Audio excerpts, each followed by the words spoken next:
हाय, hello, नमस्ते, प्रणाम, कैसे, केमन आछो? आशा करती हूँ आप लोग सब अच्छे होंगे और मैं भी अच्छी हूँ। आज इस वीडियो में व्यंग की एक कहानी को बताने जा रही हूँ, जो हिंदी साहित्य के प्रसिद्ध कवि हरिशंकर परशाई जी की व्यंग रचना है, जो हिंदी के प्रसिद्ध लेखक और व्यंग्यकार थे। वे हिंदी के पहले रचनाकार हैं जिन्होंने व्यंग को विधा का दर्जा दिलाया और उसे हल्के फुल्के मनोरंजन की परंपरागत परिधि से उबारकर समाज के व्यापक प्रश्नों से जोड़ा है। तो आज हम पढ़ते हैं व्यंग रचना हरिशंकर परशाई जी की वैष्णव की फिसलन, जो हरिशंकर परशाई जी ने वैष्णव के ऊपर इतनी बड़ी बातें कह देते हैं। और इस बातों को जब उन्होंने लिखा था तो उन्हें उनकी टांग तोड़ दिया गया था। वो इतनी सच्चाई के साथ वह इस बात को बोल दिए थे। तो ये बहुत इंटरेस्टिंग होने वाली है। तो आज हम लोग ये पढ़ते हैं और इसमें क्या है देखते हैं आगे। वैष्णव की फिसलन। वैष्णव करोड़पति है, भगवान विष्णु का मंदिर, जायदाद लगी है, भगवान सूदखोरी करते हैं, ब्याज से कर्ज देते हैं। वैष्णव 2 घंटे भगवान विष्णु की पूजा करता है, फिर गादी तकिए वाली बैठकों में आकर धर्म को धंधे से जोड़ता है। धर्म धंधे से जुड़ जाए, इसी को योग कहते हैं। कर्ज लेने वाले आते हैं, विष्णु भगवान का यह मुनीम हो जाता है। कर्ज लेने वाले से दस्तावेज लिखाता है, दस्तावेज लिख दी। राम लाल वल्द श्यामलाल ने भगवान विष्णु वल्द नामालूम को ऐसा, जो कि वैष्णव बहुत दिनों से विष्णु के पिता के नाम की तलाश में है, पर वह मिल नहीं रहा। मिल जाए तो वल्दियत ठीक हो जाए। वैष्णव के नंबर 2 का बहुत पैसा हो गया है, कई एजेंसियां ले रखी है, स्टॉक्स हैं, जब चाहे माल दबाकर ब्लैक करने लगता है, मगर 2 घंटे विष्णु पूजा में कभी नागा नहीं करता। सब प्रभु की कृपा से हो रहा है। उसके प्रभु भी शायद 2 नंबरी हैं, 1 नंबरी होते तो ऐसा नहीं करने देते।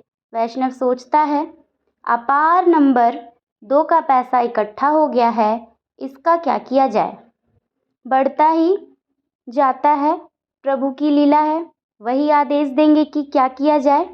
वैष्णव एक दिन प्रभु की पूजा के बाद हाथ जोड़कर प्रार्थना करने लगता है, प्रभु आपके ही आशीर्वाद से मेरे पास इतना सारा 2 नंबर का धन इकट्ठा हो गया है, अब मैं इसका क्या करूं, आप ही रास्ता बताइए।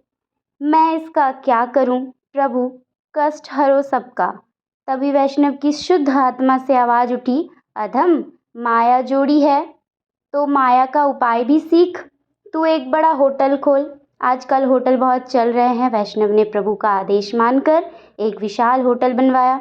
बहुत अच्छे कमरे, खूबसूरत बाथरूम, नीचे लॉन्ड्री, नाई की दुकान, टैक्सियाँ, बाहर बढ़िया लोन, ऊपर टेरेस गार्डन, और वैष्णव ने खूब विज्ञापन करवाया। कमरे का किराया 30 रुपये रखा। फिर वैष्णव के सामने धर्म संकट आया, भोजन कैसा होगा। उसने सलाहकारों से कहा, मैं वैष्णव हूँ, शुद्ध शाकाहारी भोजन करवाऊंगा, शुद्ध घी की सब्जी, फल, दाल, रायता, पापड़ वगैरह। बड़े होटल के नाम सुनकर बड़े लोग बड़े आने लगे, बड़ी बड़ी कंपनियां, एग्जीक्यूटिव, बड़े अफसर और बड़े सेठ। वैष्णव संतुष्ट हुआ, पर फिर वैष्णव ने देखा कि होटल में ठहरने वाले कुछ असंतुष्ट हैं। एक दिन एक कंपनी का एग्जीक्यूटिव बड़े तैश में वैष्णव के पास आया, कहने लगा, इतने महंगे होटल में हम क्या घास पत्ती खाने के लिए ठहरते हैं, यहाँ नॉनवेज का इंतज़ाम क्यों नहीं है। वैष्णव ने जवाब दिया, मैं वैष्णव हूँ, मैं गोश्त का इंतज़ाम अपने होटल में कैसे कर सकता हूँ। उस आदमी ने कहा, वैष्णव हो तो ढाबा खोलो, आधुनिक होटल क्यों खोलते हो। तुम्हारे यहाँ आगे कोई नहीं ठहरेगा। वैष्णव ने कहा, यह धर्म संकट की बात है, प्रभु से पूछूंगा। उस आदमी ने कहा, हम भी बिजनेसमैन हैं, हम कोई धर्मात्मा नहीं है ना, आप ना मैं। वैष्णव ने कहा, पर मुझे तो यह सब प्रभु विष्णु ने दिया है, मैं वैष्णवी धर्म के प्रतिकूल कैसे जा सकता हूँ। मैं प्रभु के सामने नतमस्तक होकर उनका आदेश लूँगा। दूसरे दिन वैष्णव साष्टांग विष्णु के सामने लेट गया। कहने लगा, प्रभु यह होटल बैठ जाएगा। ठहरने वाले कहते हैं कि हमें यहाँ बहुत तकलीफ होती है। मैंने तो प्रभु वैष्णव भोजन का प्रबंध किया है, पर वे मांस मांगते हैं, अब मैं क्या करूं। वैष्णव की शुद्ध आत्मा से आवाज आई, मूर्ख, गांधी जी से बड़ा वैष्णव इस युग में कौन हुआ है। गांधी जी का भजन है ना, वैष्णव जन तो तेने कहिए, जे पीर पराई जाने रे। तो इन होटल में रहने वालों की पीड़ क्यों नहीं जानता। उन्हें इच्छा अनुसार खाना नहीं मिलता, उनकी पीड़ तू समझ और उस पीर को दूर कर। वैष्णव समझ गया। उसने जल्दी ही गोश्त, मुर्गा, मछली का इंतजाम करवा दिया। होटल के ग्राहक बढ़ने लगे, मगर एक दिन फिर वही एग्जीक्यूटिव आया और कहने लगा, अब ठीक है, मांसाहार अच्छा मिलने लगा है, पर एक बात है। वैष्णव ने पूछा, क्या। उसने जवाब दिया, गोश्त से पचने की दवाई भी तो चाहिए। वैष्णव ने कहा, लवन भास्कर चूर्ण का इंतजाम करवा दूं। एग्जीक्यूटिव ने माथा ठोका, कहने लगा, आप कुछ नहीं समझते, मेरा मतलब है शराब। यहाँ बार खोलिए। वैष्णव सन्न रह गया। शराब कहाँ, कैसे पी जाएगी। मैं प्रभु के चरणामृत का प्रबंध तो कर सकता हूँ, पर मदिरा का नहीं। हे राम।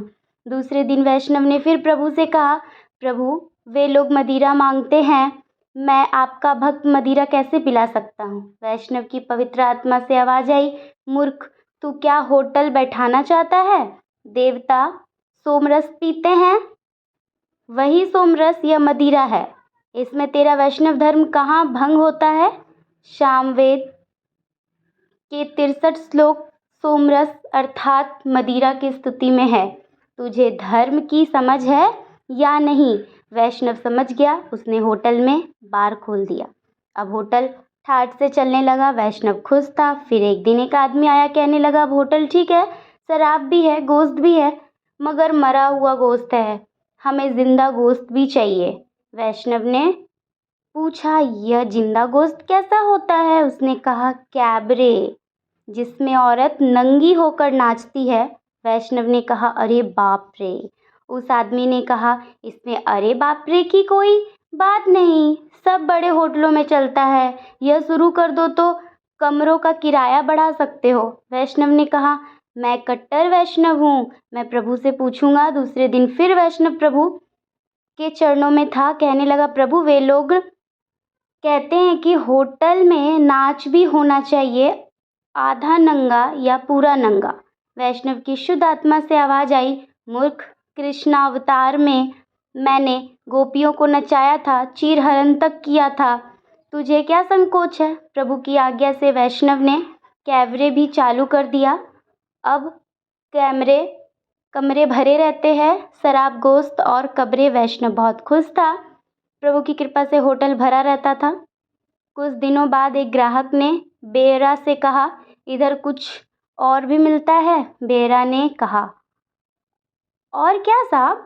ग्राहक ने कहा, अरे यही मन बहलाने को कुछ कोई ऊंचे किस्म का माल मिले तो लाओ। बेरा ने कहा, नहीं साहब, इस होटल में यह नहीं चलता। ग्राहक वैष्णव के पास गया, बोला, इस होटल में कौन ठहरेगा, इधर रात को मन बहलाने का कोई इंतज़ाम नहीं है।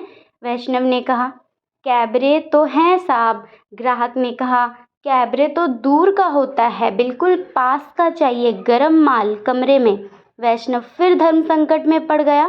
दूसरे दिन वैष्णव फिर प्रभु सेवा में गया, प्रार्थना की, कृपा निधान। ग्राहक लोग नारी मांगते हैं, पाप की खान।